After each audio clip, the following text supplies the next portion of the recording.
안녕하세요. 발달장애인 활동 지원 안내 담당하게 된 박지훈 전도사입니다. 저는 청년사랑마을 1 담당하고 있고요.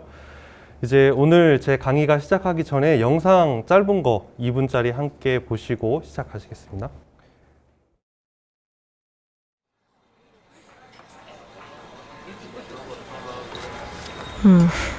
I can't wait for a coffee. Oh, hello, barista.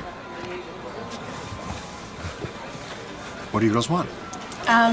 Skim soy latte? Darren, soy can't be skim. Hot chocolate? Orange juice? No, Dad, I want a coffee. Hot chocolate? Great. So I was thinking of going to Sarah's later. Could you give me a ride? Yeah, sure. Are you cool with taking your sister? Yeah. Wait, what? I have my own plan. Carly. Okay, I'll see you tonight, okay?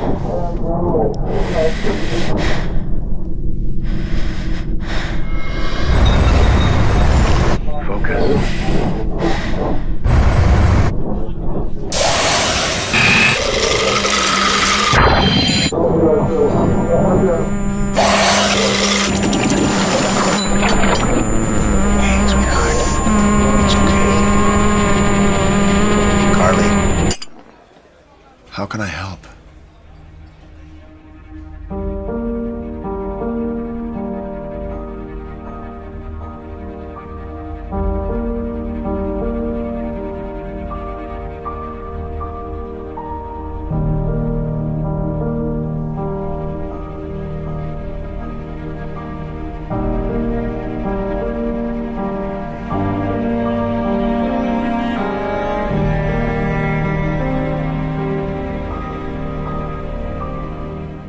방금 보신 영상은 이제 칼리라는 실제 발달 장애인이 자폐 스펙트럼 장애를 가지고 있는 친구가 직접 집필한 책을 바탕으로 재구성한 내용입니다.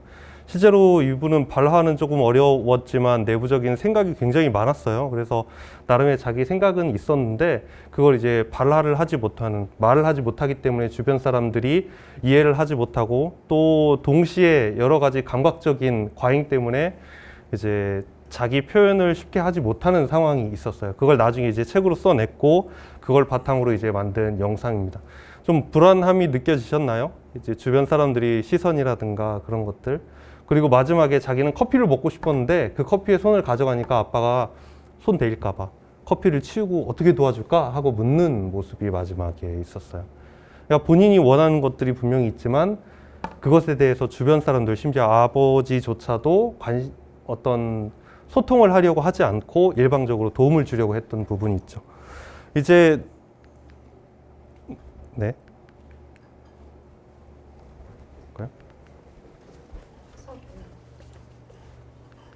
네, 됐네요. 이제 자폐 스펙트럼이라는 말을 이제 혹시 처음 들어보신 분이 있을 수도 있어요. 혹은 이전부터 들어보신 분이 있을 수도 있고. 예전에는 자폐라는 자폐인이라는 단순한 명칭으로 불렸지만 그 상황들과 모습들이 10명이면 10명 다 다르다라는 것을 알고 이제 그것에 대한 증상들로 접근을 하기 시작한 것이 자폐 스펙트럼, 넓다라는 부분에서 자폐 스펙트럼 장애라고 부르기 시작했죠. 같은 의미로 여러 가지 감각에 민감한 사람들을 이거를 굳이 장애라는 범주에 묶을 필요가 있는가 해서 신경 다양성이라는 말로 부르기 시작했습니다. 어떤 의미냐면 어떤 사람들은 일상생활이 다 가능한데 맛에 굉장히 민감한 사람들이 있어요. 그게 다른 사람에게 피해를 주진 않지만 특정한 맛은 자기가 정 못 견뎌가지고 아 이건 난 절대 못 먹어 이런 사람들이 있고, 예를 들어 우리 익숙하실지 모르지만 오이를 못 먹는 분들이 계세요. 오이의 쓴맛을 느끼는 단백질이 혀에 있기 때문에 그 오이를 먹으면 굉장히 쓴, 한약보다 더 쓴맛을 느껴서 오이를 먹지 못하는 사람들이 있습니다. 이제 그런 사람들에 관해서는 과학이 발달하면서 밝혀진 부분이지만 그 전까지는 그냥 아, 얘 좀 엄살이 좀 심하네 이 정도였죠. 왜냐하면 우리가 보통 오이 먹을 때 써서 못 먹는다라는 생각은 잘 안 하잖아요. 그런 의미로 이제 소리에 과민한 사람들 혹은 색깔에 과민한 사람들이 있는데 우리 겉보기는 일상생활, 직장생활, 학교생활 다 잘하는데 특정한 상황, 특정한 감각에만 민감한 사람들이 있어요. 이제 그런 분들에 대해서도 그걸 장애다라고 보지 않고 아, 신경이 다양하고 그것에 대해 민감한 사람이다라고 인지를 하기 시작했던 거죠. 이제 그런 사람들에게 예를 들어 오이를 예를 들어 설명했지만 그런 사람들에게 야, 오이가 몸에 얼마나 좋은데 오이를 안 먹어. 너 이거 먹어야 돼. 꾹 참고 먹어 라고 한다고 한다면 그 사람들에게는 굉장히 큰 고문이나 다름없겠죠. 그래서 저희가 첫 번째로 발달장애인에 대해서 함께 하는 것을 볼 때는 감각의 다양성을 이해하기가 먼저 선행돼야 됩니다. 감각의 다양성은 어떤 거냐면 단순하게 말해서 감각 민감과 감각 회피 행동이라고 볼 수 있어요. 이 친구, 이 사람이 빛과 소리, 소음, 온도, 색깔, 감촉, 공기, 미각에 대해서 굉장히 민감할 수가 있어요. 그런데 그 민감한 부분은 오랜 시간 곁에 있고 혹은 자기가 표현하지 못하면 옆에 있는 사람으로서는 알 수가 없는 부분입니다. 그래서 어떤 행동을 보이느냐? 민감이라는 것은 자기가 좋아하는, 자기가 선호하는 감각에 대해서 자꾸 반복하려고 하는, 자꾸 그 감각을 유지하려고 하는 행동이에요. 예를 들어 우리가 카페 갔을 때 어떤 분들은 마셨던 메뉴만 계속 마시죠. 왜 그럴까요? 그 메뉴가 좋아서 그런 거예요. 그런 것처럼 우리 친구들, 발달장애인 친구들도 특정한 감각, 첫 번째 제가 언급한 빛과 소리, 소음, 온도, 색깔 이런 것들이 다 포함이 되겠죠. 이런 것들을 선호하는 행동을 보이기도 하고 반대로 어떤 걸 싫어하면 그것에 대해서 회피하는 행동을 보이기도 합니다. 예를 들어 빨간색을 정말 싫어하는 친구가 있다면 빨간색만 보면 도망가려고 하거나 혹은 빨간색만 보면 치워버리려고 공격하려고 하는 모습이 보이겠죠. 그런 경우에 우리가 색깔의 염두를 두지 않으면 얘 갑자기 왜 이래? 라는 행동 판단을 하게 되는 거죠. 반대로 이제 색깔을 빨간색을 좋아하는 친구가 있다면 빨간색 옷을 입은 사람을 쫓아다닌다거나 자꾸 만지려고 하겠죠. 그런데 우리가 그 색깔에 대한 선호나 민감이나 회피를 모른다면 아, 이 친구가 저 사람을 좋아하나 보다. 혹은 이 친구가 자꾸 만지려고 하나 보다라고 단순하게 생각해서 그것에 대해서만 반응을 보일 수밖에 없다는 거죠. 그래서 우리는 이제 대부분의 선생님들이 보조 선생님으로서 지원을 하시게 되겠지만 필요시에 이 친구가 어떤 민감 행동 혹은 회피 행동을 보였을 때에 이것을 이 친구 원래 그래요. 그게 아니라 그 친구의 입장에서 지금 이 친구 눈에 형광등이 너무 센가 혹은 그 친구가 우연찮게 스피커 바로 앞에 앉았는데 음악이 너무 큰가 라는 것을 인지를 하시고 필요시에는 그 자리에서 이동을 하셔도 돼요. 예를 들어 우리가 보통 조모임 같은 거를 할 때나 정해진 자리에 앉을 때 자, 1조는 앞에 앉으세요, 2조는 옆에 앉으세요 라고 지정을 했는데 이 친구가 자리에 있어서 불편함을 느낀다면 우리는 과감하게 이 친구 이 자리에서 좀 불편함을 느끼는 것 같은데 뒤쪽이나 혹은 옆으로 이동을 해도 될까요 하고 담당 선생님들이나 혹은 지원하시는 스태프분들에게 요청을 하시고 실제로 이동하실 수도 있다는 이야기입니다. 그래서 어떤 규칙에 얽매이는 것보다는 이 친구를 지원하는 것이 먼저다라는 생각을 가지시고 굳이 이 친구를 그 상황에서 버티게 하고 그 상황에 머무르게 하실 필요가 없다는 얘기입니다. 이제 감각이라는 부분에 대해서 얘기가 나왔는데 실제로 우리 친구들이 이제 여름 캠프를 가게 되는 예담원 같은 경우에는 평소에 생활하던 공간이 아니에요.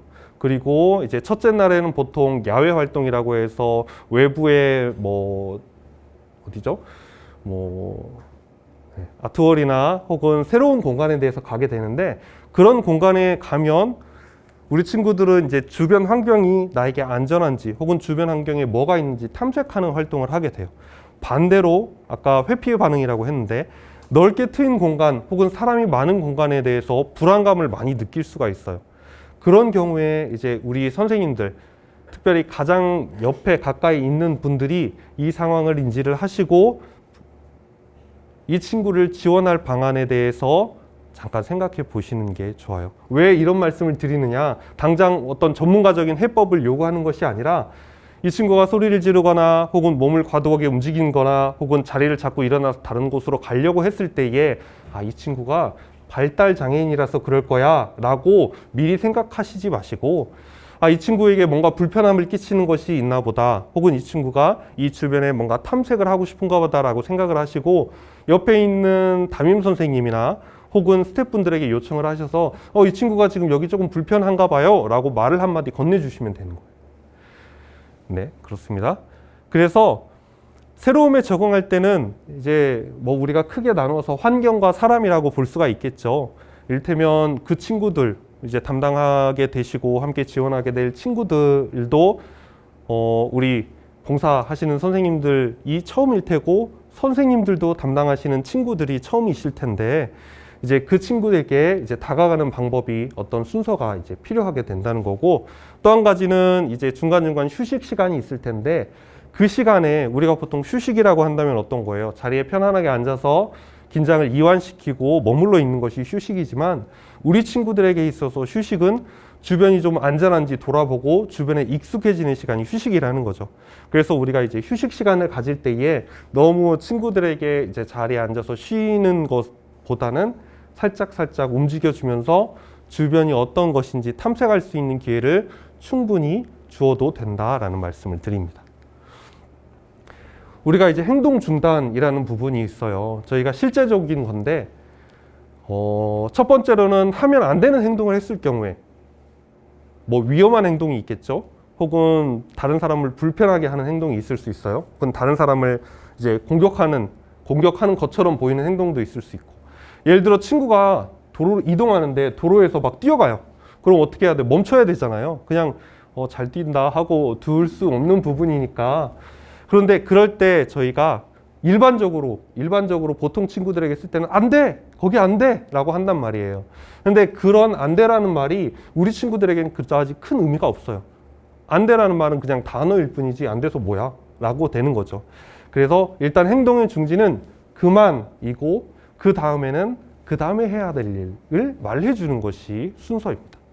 이를테면 위험한 차도에 뛰어들 때 당연히 우리는 위험한 차도 뛰어들면 붙들어야 되죠. 못 뛰게. 하지만 붙들 수 없을 때 어떻게 해요? 소리를 질러야 되겠죠. 소리를 지를 때 그만 차도에서 나와 라고 해야 되는지 그만 안쪽으로 들어와 그만 선생님한테 와 그만 거기 위험해 라고 그 다음 행동에 대해서 말을 해줘야 된다는 부분이죠. 우리가 급하면 안 돼 그러잖아요.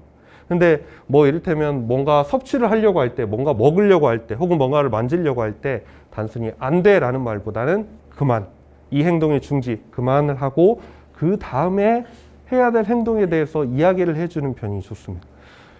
이제 선생님들이 여러 가지 급박한 상황을 마주치실 수도 있는데 가능하면 이제 급박하지 않고 가능하면 그 다음에 행동해야 될 부분을 이야기해 주시는 게 좋은데 그건 이제 바로 다음에 말씀드릴게요. 그래서 이제 우리 봉사자 선생님들께서 해주시는 부분은 이제 예를 들어 제가 방금 말씀드린 부분은 굉장히 극단적인 부분이고 정말 위험한 친구들이라면 이제 보조 선생님보다는 이제 평소에도 오래 보셨고 파악을 하셨던 담임 선생님이 보실 텐데 이제 여러 가지 지원을 하시게 될 경우 이렇다는 얘기입니다. 첫 번째로는 이제 예배와 프로그램 순서에 대해서 집중적으로 지원을 하시게 되실 거예요. 이제 아까도 말씀드렸지만 자리에 대해서 불편한 친구들을 그 자리에 계속 꼭 눌러가지고 앉아 있는 것에 집중하실 필요는 없어요. 예배에 집중하게 하려면 때로는 자리도 이동해야 되고 선생님들께서 이야기해 줌으로써 긴장도 좀 풀어줘야 되기 때문에 예배 중에도 안내가 필요해요. 지금 예배 중에 어떤 일이 일어나고 있고 지금 어떤 모습이고 지금 어떤 이야기를 하고 계신다라는 부분에 대해서 이야기를 해줘야 된다는 거죠. 우리가 보통 예배 드릴 때 어떤 풍경이에요? 당장 대예배만 하더라도 가능한 한 앞을 보고 지금 우리 강의 들으시는 우리 봉사자 선생님들처럼 옆을 보지 않고 정면만 주시하고 혹은 말하는 분들만 주시한단 말이에요. 하지만 발달장애 우리 친구들에게 있어서는 앞에 있는 글씨가 큰 의미가 없을 수도 있고 앞에서 말하고 있는 제가 큰 의미가 없을 수도 있어요. 왜냐하면 단순히 그냥 목소리가 큰 사람이고 옆에 사람이 그냥 계속 바라보는 사람일 수가 있는 거죠. 흥미가 없으면 듣지를 않아요. 그렇다고 해서 모든 순간마다 흥미를 가질 수 없는데 그렇기 때문에 바로 옆에 있는 선생님들께서 지원을 해 주셔야 된다는 거죠. 지금 이 상황, 지금 전도사님이 말씀을 전해주고 계셔. 지금 누구 이야기가 나왔어? 라고 그때그때마다 이야기를 해주시고, 혹은 주변을 살필 때에 앞에 본다라는 개념을 이제 함께 나누어 주시는 거죠. 네. 그리고, 네. 똑같이 1번, 1번이라고 했는데 되게 중요한 거예요. 예배 지원만큼이나 중요한 것, 반드시 함께 하셔야 돼요. 혼자 있는 친구가 있으면 안 됩니다. 뭐 당연한 얘기지만 담당하고 지원하시는 친구분은 옆에 계실 거예요. 그런데 우연찮게 혼자 다니는 친구를 보실 수도 있어요. 그럴 경우엔 저 친구는 혼자 다녀도 되니까 다니나 보다 라고 생각하지 마시고, 이거 선생님 쟤 혼자 다니는 게 있잖아요 하고 물어봐 주셔야 돼요. 혹은 이제 친구 보다가 이제 급한 마음에 화장실을 가야 돼요. 근데 주변에 선생님이 없는 거예요. 어떻게 해요? 여기 잠깐 앉아 있어 하고 가야 될까요? 아니에요. 반드시 같이 이동하시거나, 정말 사람이 없을 경우에 같이 이동하시거나, 혹은 주변에 있는 선생님들, 봉사자분들께 제가 지금 화장실 가야 되는데 잠깐만 부탁드릴게 하고 가셔야 돼요. 이 예담원이라는 공간 혹은 외부의 공간이 물론 어느 정도 통제가 되고 있긴 하지만 친구가 혼자 있을 경우에 어떤 일이 벌어질지는 아무도 모르는 상황이거든요. 그래서 굉장히 중요합니다. 그리고 세 번째, 다음 행동 안내. 이거는 조금 덜 중요해요.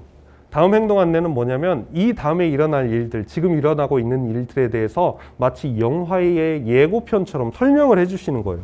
예를 들어 우리 친구가 여기 앉아 있다면 앞에 있는 전도사님이 지금 우리 친구들과 함께하는 방법에 대해서 이야기하고 계셔 라고 중간중간 말을 해주는 거죠. 야, 다음 행동 안내가 중요하대 라고 하면서 서로 이야기하듯이, 잡담하듯이 자꾸 이야기를 해주셔야 그 상황마다 이 친구가 흥미를 가지고 어떤 상황이 돌아가고 있는지 그 다음 상황에 대해서 대비를 하게 됩니다. 다음 행동 안내가 왜 중요하냐면 우리 친구들 중에 아까 이재숙 목사님께서 발표하신 것처럼 버스 노선표나 어떤 규칙성이 있는 것을 그냥 무작정 외우거나 집착하는 경향이 있는 친구들이 있다고 들으셨을 거예요. 왜 그러냐 하면 사람보다 예측하기 쉽기 때문입니다. 그리고 예측하기 어려운 것은 굉장히 두려움을 주거나 불편함을 주기 때문이에요.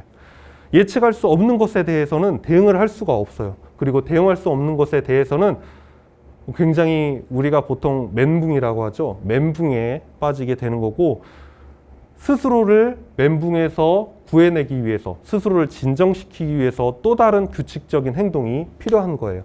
그래서 드라마를 보면 자기 머리를 자꾸 때리는 친구라든가 혹은 자기 살을 꼬집거나 옆 사람을 꼬집는 친구를 보신 적이 있거나 혹은 매체를 통해서 접하신 적이 있을 거예요. 흥분하면 왜 머리를 때리는가? 왜 자해를 하는가? 이거는 자기가 미워서 때리는 게 아니에요. 흥분을 하게 되고 이 감정과 이 상황을 멘붕에 빠지고 주체하지 못하면 규칙적인 자극을 자기에게 줌으로써 이 상황에서 안정감을 느끼는 거예요. 그렇기 때문에 이 친구, 제가 담당하는 친구 자꾸 제 손을 꼬집어요. 그게 원래 그래요가 아니에요. 그 친구가 자꾸 내 손을 꼬집거나 혹은 자꾸 만지거나 반복적인 행동, 뭔가 질문을 계속해서 저 오늘 잘했어요? 저 오늘 잘했어요? 이런 식으로 규칙적으로 물어본다는 것은 내가 선생님을 처음 보는데 내가 어떻게 하면 안정감을 찾을 수 있을까요? 이 말이에요. 내가 선생님을 처음 보는데 선생님 감촉이 어떤가요? 선생님이 진짜 나랑 새로운 사람인데 내가 선생님을 어떻게 대해야 됩니까? 하고 묻는 거나 마찬가지라는 거죠. 그래서 감각적인 평온함을 추구할 때는 친구들만의 방법이 있어요. 왜냐하면 누가 알려주지 않은 부분이기 때문에. 그런 방법을 우리가 보통 상동행동, 동일한 행동을 반복하거나 반복행동이라고 부르는데, 그런 행동에 대해서 이러한 이유 때문에 이러한 행동이 일어나는구나. 그렇다면 이 친구가 머리를 때릴 때 혹은 이 친구가 반복 행동을 보일 때 똑바로 앉아 있어야지 라고 팔다리를 붙잡는 행동보다는 지금 마음이 불안하면 어떻게 이 불안함을 해소시켜 줄 수 있을까 라고 한 번이라도 생각해 보면 친구의 행동이 좀 달라 보인다는 거죠. 그냥 이 친구가 자꾸 자기 뭐 이상한 행동을 반복하는 말썽꾸러기가 아니라 내가 지원을 해줘야 되는, 마음이 평안할 수 있도록 지원을 해줘야 되는 상황이 왔다는 겁니다. 네. 그래서 밑에 썼죠. 혼잣말이라도 괜찮아요. 이 친구가 알아듣든 못 듣든 상관없이 지속적으로 필요한 말들을 반복해주면 그 목소리 자체의 리듬과 그 목소리에서 느껴지는 것 때문에 어느 정도 안정감을 찾을 수가 있어요. 네. 자, 이제 여기에서부터는 친구들과 직접 대면을 했을 경우에요. 우리가 보통 모르는 사람이랑 첫 만남을 했을 때 무엇을 하나요? 모르는 사람이랑 직장에서 모르는 사업체 혹은 외부 클라이언트랑 만났을 때 처음 뭘 하나요? 자기소개를 하죠. 우리 친구들에게도 자기소개가 필요해요. 어떤 자기소개예요? 우리가 보통 자기보다 나이가 어린 친구들이 있을 때는 어떻게 하나요? 그냥 가볍게 아유 이쁘다 하고 스킨십을 하게 돼요. 근데 이런 부분이 우리 친구들에게 있어서는 굉장히 당혹스럽고 예측하지 못하는 상황이기 때문에 굉장히 마음을 어렵게 할 수 있습니다. 자기소개할 때 우리가 보통 뭐 어른으로서 자기소개를 할 때 뭐 불쑥 악수를 청하지도 않은데 갑자기 손 잡고 난 누구 전도사예요 하진 않잖아요. 그런 것처럼 우리 친구들에게도 적당한 거리와 함께 이제 자기소개가 필요해요. 그래서 우리가 그냥 단순히 생각하는 너무나 쉽게 할 수 있는 어깨를 두드릴 수 있어요. 근데 우리 친구들에겐 그런 행동이 너무나 어려운 행동이라는 거죠. 그래서 처음 만남부터 스킨십, 어깨를 두드린다거나 반갑다 하고 손을 잡는다거나 하는 행동보다는 적절한 거리를 두고 일단 눈을 맞춘 다음에 자기소개. 선생님 이름은 누구누구야. 나 앞으로 너랑 한 3일 동안, 너랑 이틀 동안 같이 있을 거예요. 라고 말을 해주는 거죠. 여기서 호칭은 사회적인 연령층 호칭으로 붙여주시면 됩니다. 단순하게 말해서 20대 이상이면 무조건 뒤에 존댓말, 20대 이상이면 누구누구 씨 명찰을 보통 달고 있을 테니까 라고 칭해 주시는 게 좋습니다. 네, 목적이 부딪힐 때가 있어요. 나는 동쪽으로 가야 되는데 친구가 자꾸 서쪽으로 가려고 해요. 어떻게 해야 될까요? 보통 그런 경우에 다급한 마음에 우리는 힘으로 합니다. 힘으로 어떻게 하느냐? 팔다리를 끌거나 움직이게 되죠. 이런 경우에도 사실은 다양한 원인과 이유가 있을 수 있는데 중요한 건 뭐냐? 내가 동쪽으로 가고 싶은데 친구가 서쪽으로 자꾸 가려고 해요. 옆에 있는 선생님들을 부르세요. 우리 선생님들이 억지로 그 방향성을 맞춰주실 필요는 없어요. 그리고 어떠한 상황이 있더라도 우리 친구들을 굳이 힘으로 움직이실 필요는 없고 힘으로 움직여야 될 상황이 있을 수 있어요. 물론 있을 수 있죠. 하지만 그걸 봉사자 선생님께서 하실 필요는 없습니다. 오랫동안 함께 봐왔던 담임 선생님이나 선생님들께서 해주시면 될 일이기 때문에 봉사하러 왔지만 도움을 요청하는 일에 전혀 주저하실 필요가 없어요. 네. 가장 쉽게 우리가 가장 편안하게 할 수 있는 건 우리 친구들과 할 수 있는 인사는 하이파이브예요. 하이파이브는 뭔지 아시죠? 손바닥을 내밀면 그 친구가 와서 손바닥을 터치해 주는 거예요. 이거는 가장 짧게 터치가 이루어지고 그리고 충분히 예측 가능한 행동을 보여주기 때문에 친구들에게 유용합니다. 그래서 하루 이틀 친해진 친구라도 인사를 할 때는 하이파이브. 악수를 한다는 건 뭐예요? 내가 손을 내밀게 되는 거예요. 그 친구 손을 잡게 되는 거지만 하이파이브라고 하면 내가 그 손을 친구가 닿을 때까지 기다려주는 거예요. 이제 물론 뭐 상식적인 일이지만 하이파이브라고 해서 눈을 이렇게 대진 않겠죠? 그래서 적당한 거리에서 하이파이브를 하는 거예요.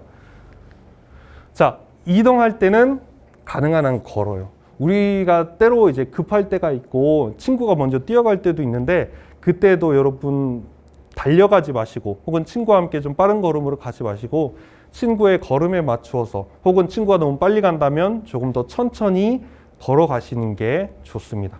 왜냐하면 이제 빨리 걷다가 사고가 날 위험성도 있지만 이 친구가 혹시나 이제 뛰어서 도망가는 경우가 있을 거예요. 그럴 수도 있다면 우리가 똑같이 뛰어 달려가면 이 친구에겐 그게 순식간에 놀이가 되는 거예요. 앞에 가는 사람이 경찰? 앞에 가는 사람이 도둑, 뒤에 가는 사람이 경찰 이렇게 되는 거예요. 그래서 달리면 같이 또 달려요. 그렇기 때문에 가능한 한 천천히 걸으신다라는 부분이에요. 긴 이야기를 짧게 드렸네요.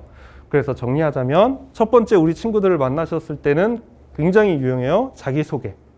이 자기소개는 계속해서 하셔야 돼요. 무슨 말씀이냐면 만약에 이 친구를 보고 이제 잘 때는 다른 방으로 갔다가 혹은 이동할 때는 다른 데 갔다가 다시 왔어요. 그러면 아까 봤지만 혹은 어제 봤지만 또 자기소개를 해주시는 게 좋아요. 물론 같은 방을 쓰는 친구에게는 자기소개를 하실 필요는 없습니다. 하지만 다시 만났을 경우에 이 헤어졌다가 다시 만났을 경우에는 그 시간이 짧더라도 다시 자기소개를 하면서 여러분들의 목소리, 여러분들의 행동을 이 친구들에게 익숙하게 해주시는 편이 불안감을 굉장히 낮춰줄 수가 있습니다. 자, 그리고 두 번째는 악수하기 전에 묻기, 그리고 인사는 가능한 한 하이파이브로.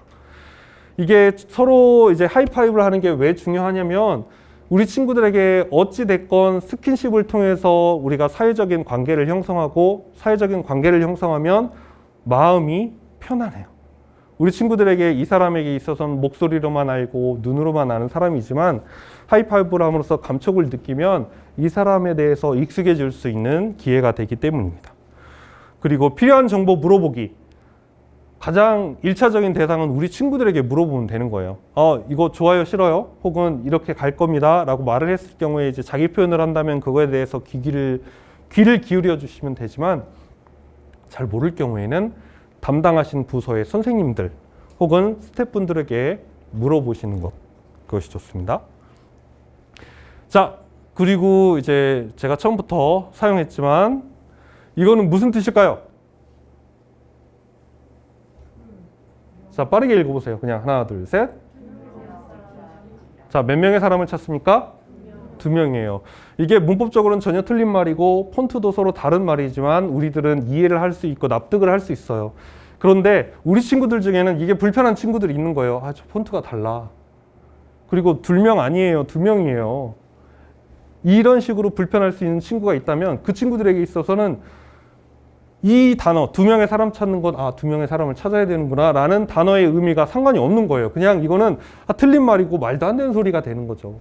그런 상황에서 우리가 이 친구들에게 다가가서 소통을 하고 함께 이동을 해야 되는 거죠. 그런 경우엔 진짜로 이런 미로 속에서 2명의 사람을 찾는 거랑 마찬가지예요. 2명의 사람을 찾으려면 어떻게 할까요? 뒤에 계시는 분들이 2명의 사람을 찾으려면 가까이 와서 봐야 돼요. 하지만 우리들이 보통 생각할 때는 강연 중에 이 2명의 사람을 찾으려면 어떻게 해야 될까요? 제자리에 앉아서 찾는 거죠, 보통 우리는. 하지만 우리들은 몸을 움직여서 직접 찾아야 되고 가까이 다가와서 탐색을 하고 살펴봐야 되는 부분이죠. 우리 친구들에게 다가갈 때도 마찬가지예요. 우리가 일반적으로 보통의 아이들이라고 불리는 사람들에게 다가갈 때는 사실은 말로 지시만 하면 충분해요.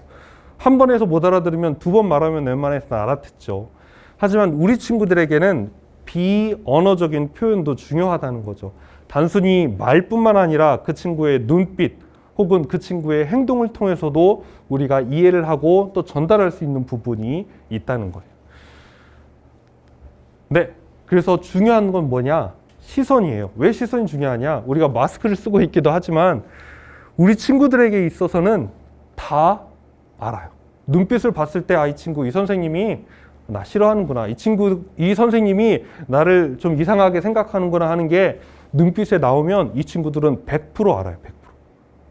그래서 이 친구들을 바라볼 때 가능한 한 진심으로 바라보셔야 되지만 반대로 당연히 낯선 사람이니까 어려울 수 있어요.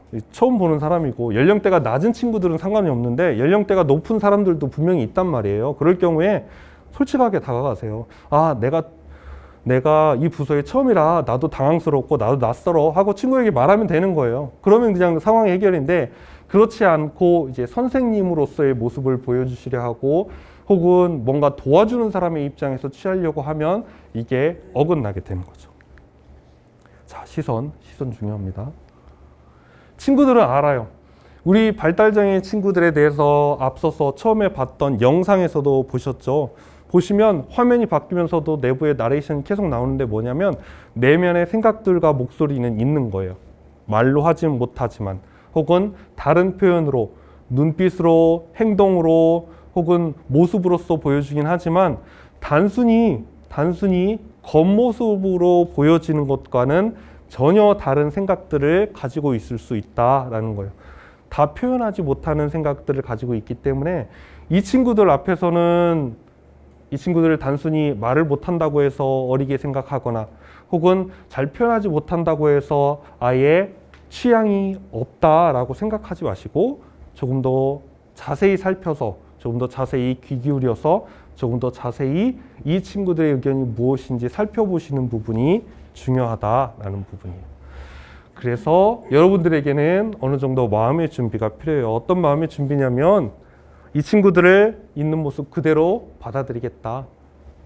장애인이 아니라 발달장애인이 아니라 혹은 뭐 말썽꾸러기라든가 혹은 좀 힘든 친구가 아니라 그냥 그 친구 있는 모습 그대로 나와 함께할 친구는 이런 모습이고 이런 생각을 갖고 있구나라고 편안하게 미리 속단하지 말고 발달장애인이라는 범주에 두면 모든 것이 조심스러워져요.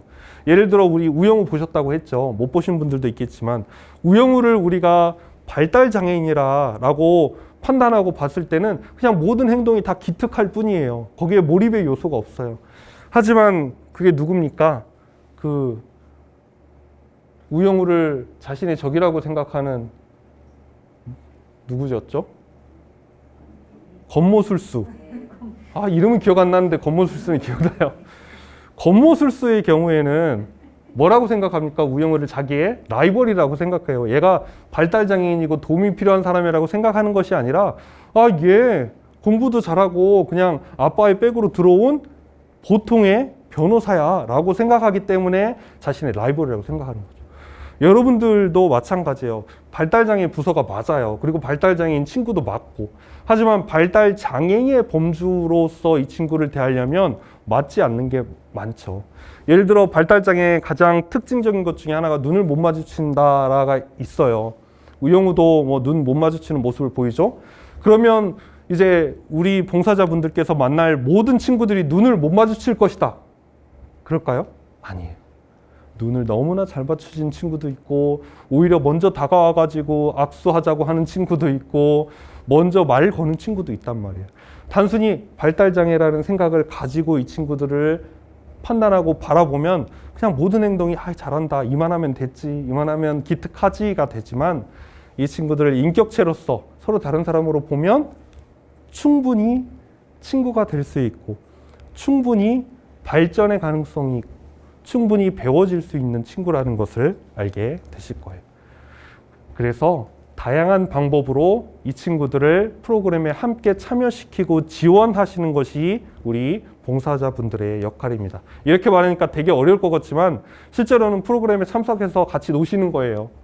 이 친구들 따로 이제 얘는 발달장애 친구라 잘 못 뛸 거야. 이 친구들은 잘 이해를 못하니까 일단 앉아만 있는 것만으로 대견해가 아니라 이 친구들을 어떻게 해서든 꼬셔가지고 어떻게든 이 프로그램과 함께 진행하고 이 경험을 함께 나눌 수 있도록 함께 저쪽으로 가서 재밌는 걸 볼 수 있도록 최선을 다하는 것이 우리 봉사자분들께서 지원해 주시는 역할입니다. 네, 제가 준비한 것은 여기까지입니다. 이 긴 강의 들으시느라 고생하셨습니다.